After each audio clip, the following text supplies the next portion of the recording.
Peace world, my name is Citizen. This is Bible Time Capsule, where we read the Bible from front to back. Today is June 7th, 2013, and this is chapter 39 of Genesis, part 4, the story of Joseph. Chapter 39, let's begin then. Joseph's virtue in temptation.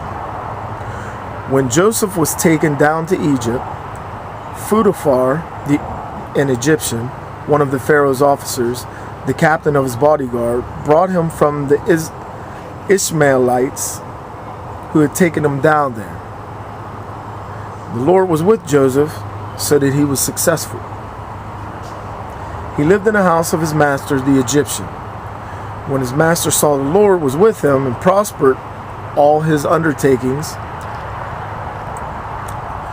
Joseph found favor with him and became his attendant. He placed him in charge of his household and entrusted all of his property to him. From the time he placed him in charge of his household over all of his property, the Lord blessed the Egyptian's house on the account of Joseph.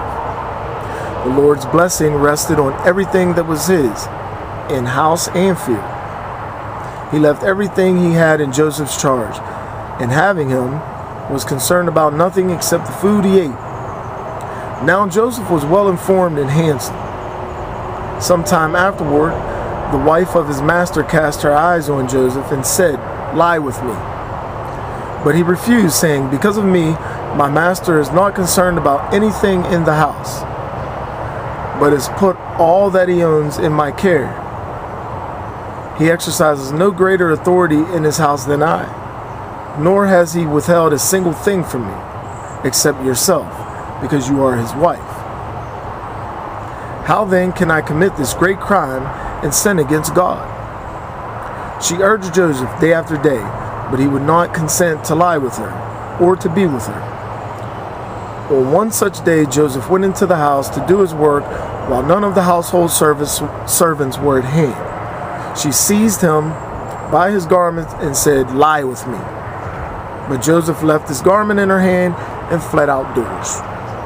Next section. Joseph cast into prison. When she saw that he had left his cloak in her hand and had fled outside, she summoned the servants of her house and said to them, "Look, my husband has brought in a Hebrew to us to insult us. He came in to lie with me, but I screamed. When he heard me raise my voice and call out, he left his garment beside me and fled outdoors." She kept the garment beside her until her master came home. Then she told him the same story. "The Hebrew slave whom you brought to us came in to insult me, but when I raised my voice and called out, he left his garment beside me and fled outside."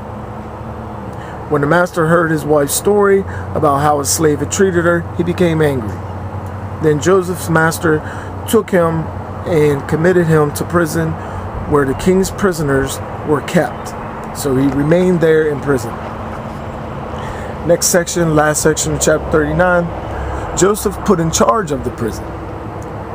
But the Lord was with Joseph. He showed kindness to him and gave him favor with the warden, who put him in charge of all prisoners, and everything that was done there was done under his management. The warden did not concern himself with anything in Joseph's charge, because the Lord was with him and prospered all that he did. That's the end of chapter 39. This is Bible Time Capsule. I am Citizen. Peace. I'm out.